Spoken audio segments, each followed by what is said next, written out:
All right, so this quick video is going to show you how to start your recording process and how to make it easier for yourself. All right, let's begin. So you have your audio story open. All right, you have to make sure that you have a track to actually record your story in. If you don't have a track, here's how you begin. Okay, in your audio story, we got to click Add Track. You want to select voice/microphone because that is what you're going to be recording, of course. All right. Voice/microphone. And since this is going to be your story, you want to label this track story. All right. Story. It's important that down here in the, how do I move this thing?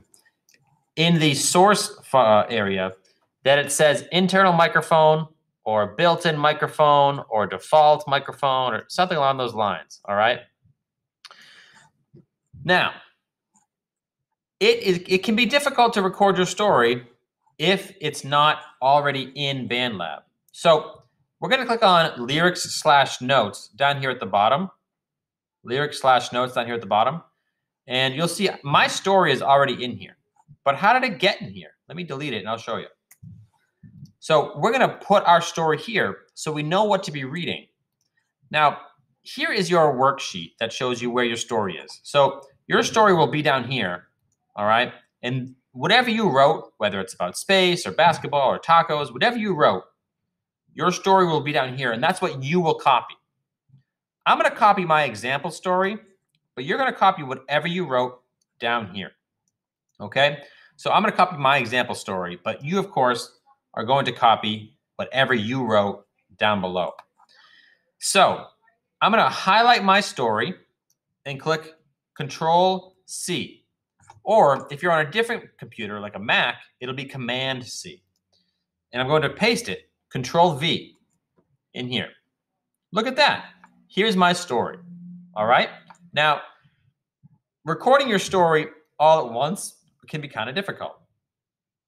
Now, the easiest way to go about it is to break it up into sections. I'm going to define that, let's see, all the way from here to here. That's one section, okay?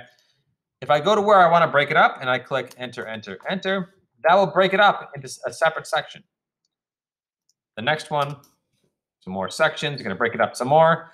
And then this last one I'll do all together, okay? The reason I broke it up into sections is that way I only have to focus on recording each little pod that I made on its own instead of recording the whole thing all together, okay? Instead of recording the whole thing all together. So here we go.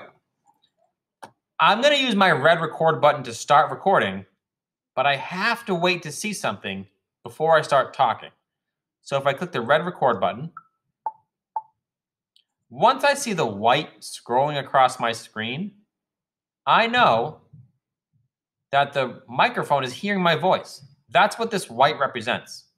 Let's pause it.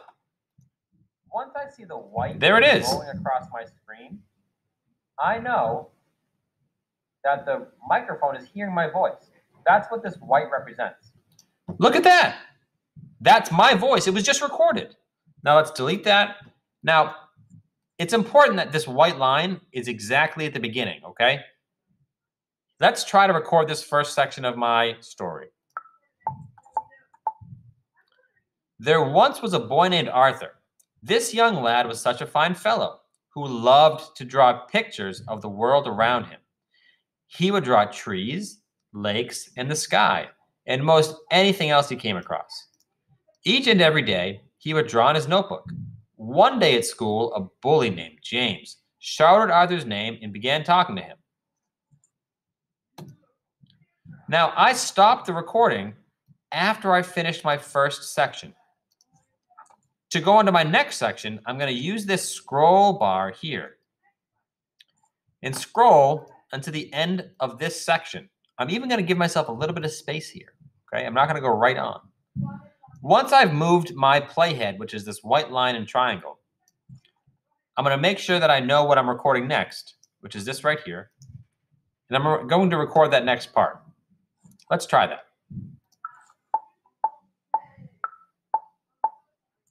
As Arthur was distracted by James, another boy snagged his notebook. Once Arthur realized his notebook was gone, it was too late. The second boy had given Arthur's notebook to James, and James had shown everyone at school what was inside. Arthur, embarrassed that the school had seen his unfinished drawings, demanded that James return his notebook. When James refused, it was clear the tension between the two boys might end in an explosive manner. And just like that, I've recorded my first 2 sections of my story. After you have recorded 2, same thing as before.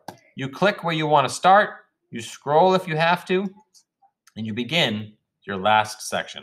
I'm not going to read the last section because it's the exact same process as what I just showed you, but I am going to ask that you completely finish reading your story. When you've finished, you may move on to phase 2. Good luck.